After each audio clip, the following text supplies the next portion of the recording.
Bienvenidos a la cápsula 13. Ya estamos en la recta final de la materia Teoría de la Comunicación 3 y sin duda ha sido muy robusta la información que hemos compartido. Resta estudiar y estudiar mucho y hoy vamos a atender los títulos: Teorías de la Comunicación Global y Teoría del Flujo de la Información. Vamos a atender a conciencia de qué tratan estas teorías. Y bueno, de grosso modo, a manera de introducción, las teorías de comunicación global surgen como un marco analítico para comprender cómo se produce, distribuye y consume la información a escala mundial o internacional, así como las relaciones de poder que atraviesan dichos procesos. Ahora, a diferencia de la teoría de comunicación global, la teoría de flujo de la información resulta fundamental para analizar la desigualdad en la circulación informativa entre países, regiones y sistemas mediáticos. Y bueno, sin más preámbulo, vamos a atender a detalle qué es. Y comenzamos con la comunicación global. Esta estudia los procesos comunicativos para que trascienden en el ámbito nacional y se desarrollan en un sistema internacional interconectado y analiza eh, los flujos transnacionales de la información, el papel de los medios internacionales, las asimetrías entre países, emisores y receptores, la relación entre comunicación, poder y cultura. Arman Matelar señala: la comunicación internacional es un terreno estratégico donde se expresan las relaciones de, que dominan y dependencia entre naciones. De dominación, perdón. Expresan las relaciones de dominación y dependencia entre naciones. Sabemos que hay naciones de primer mundo y hay naciones tercermundistas. Entonces, en la lucha de unificar, siempre va a predominar pues el poder y la cultura. Desde esta perspectiva, la información no circula de manera neutral ni equilibrada, sino que responde a intereses obviamente económicos, políticos y culturales. Mientras tanto, la teoría de flujo de la información surge en el marco de los estudios de comunicación internacional, especialmente durante la época o las décadas de 1960 y 1970, en un contexto marcado por ciertos eventos sociales, culturales y políticos. Empezamos con la Guerra Fría, la expansión de los medios de comunicación masiva, porque recordemos pues que no siempre existieron los medios de comunicación masivo. Poco a poco pues se fueron extendiendo y hoy día, bueno, ya vemos con qué rapidez eh, podemos informar y ser escuchados mundialmente. El dominio de de las agencias informativas occidentales, em, las demandas del llamado Nuevo Orden Mundial de la Información y la Comunicación, esto conocido normalmente como NOMIC. Esta teoría analiza quién produce la información, desde dónde se emite y hacia dónde fluye, hacia dónde llega, poniendo énfasis en las desigualdades estructurales del sistema comunicativo global. Principios fundamentales de la teoría de flujo. Bueno, la información fluye de manera asimétrica. Los países desarrollados son grandes emisores de información. Los países en desarrollo suelen ser receptores pasivos y los contenidos reflejan la visión del mundo de los países dominantes. Eh, ¿Cuáles son los países desarrollados? Bueno, los países de primer mundo, los que les mencionaba. ¿Y cuáles son los países en desarrollo o subdesarrollados? Bueno, los países tercermundistas. Y obviamente, pues, materia de economía, de cultura, de política, pues siempre van a predominar los países desarrollados. Herbert Schiller afirma, la dominación cultural se ejerce a través del control de los flujos informativos internacionales. Esto ya nos da una idea de lo que hemos venido comentando, de cómo predominan pues los países desarrollados. Flujo informativo y dependencia comunicacional. Uno de los conceptos claves asociados a esta teoría es el de dependencia informativa, que describe la situación en la que los países periféricos dependen de fuentes externas para informarse sobre la realidad mundial e incluso sobre sí mismos. Ejemplo, durante conflictos internacionales, muchas regiones del mundo reciben información filtrada por grandes agencias como Reuters, AP o AFP, lo que condiciona a interpretación de los acontecimientos.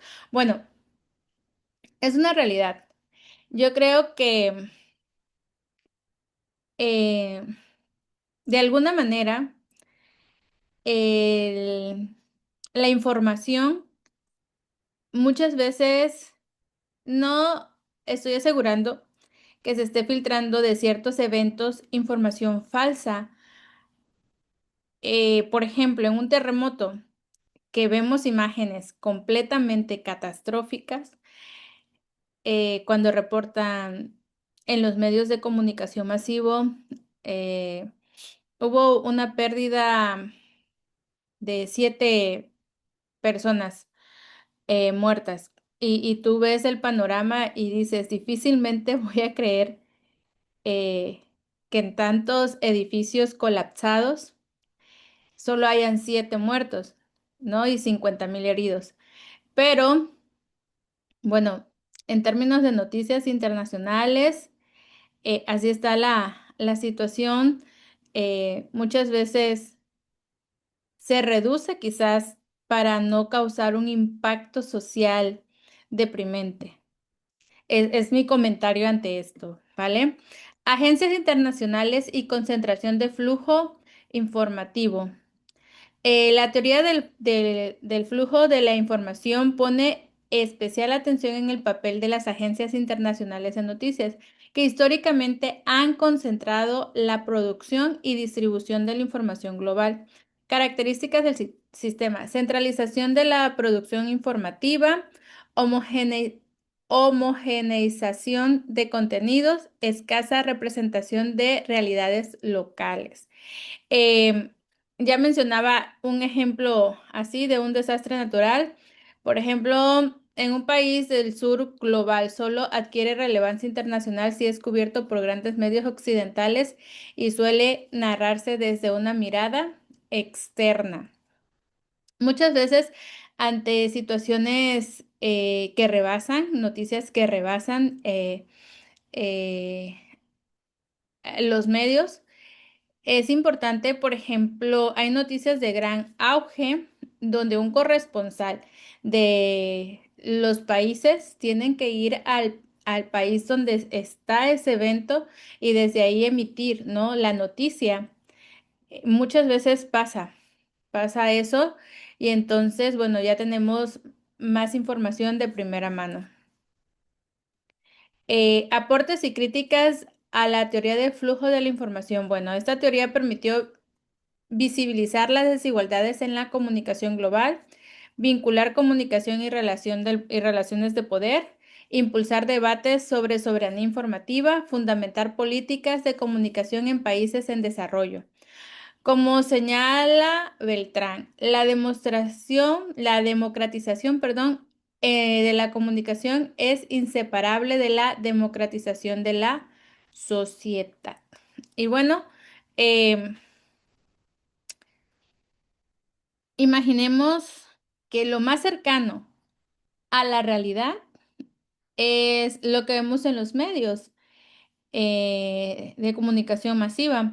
En términos de noticias internacionales, debemos, si estamos en el papel de comunicador, debemos ser lo más genuino y objetivos posibles a la hora de dar una noticia.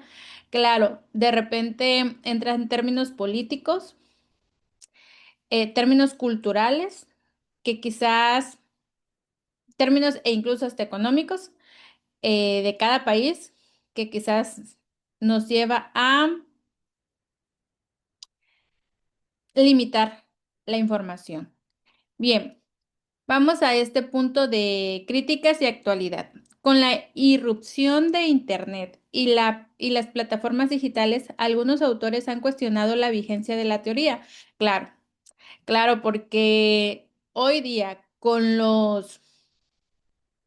las redes sociales y la facilidad de poder grabar desde un móvil y subirlo a las redes sociales y que esto se viralice, considero, bueno, ya todos se sienten periodistas, ya todos se sienten comunicólogos, ya todos se sienten capaces de compartir información. Entonces, ya haciendo uso de estas plataformas de redes sociales tras una noticia internacional o nacional e incluso local, ya para los medios masivos de comunicación como prensa, radio, televisión, pues ya es como un tanto más complicado limitar las realidades, ¿no? Y entonces, pues esta teoría sufre el peligro de quedar fuera, señalando una mayor diversidad de emisores, justo lo que les decía, con tantas plataformas en redes sociales, ya todos queremos ser periodistas. Sin embargo, otros sostienen que la concentración persiste ahora en manos de plataformas globales, los flujos siguen siendo desiguales, los algoritmos refuerzan jerarquías informativas. Eh, Y para terminar, las teorías de la comunicación global y en particular las teorías de flujo de la información ofrecen un marco fundamental para comprender cómo se organiza la circulación informativa en el sistema mundial. Lejos de ser un proceso neutral, el flujo de la información refleja relaciones de poder, dependencia y desigualdad que siguen vigentes incluso en la era digital. Entonces, imagínense que a algunos de ustedes les toca ser corresponsal de noticias de algún medio de comunicación. Bueno, pues vamos a esforzarnos en enviar la información más genuina y más objetiva posible a la audiencia. Ahora, si tus planes son trabajar en plataformas propias, mucho éxito.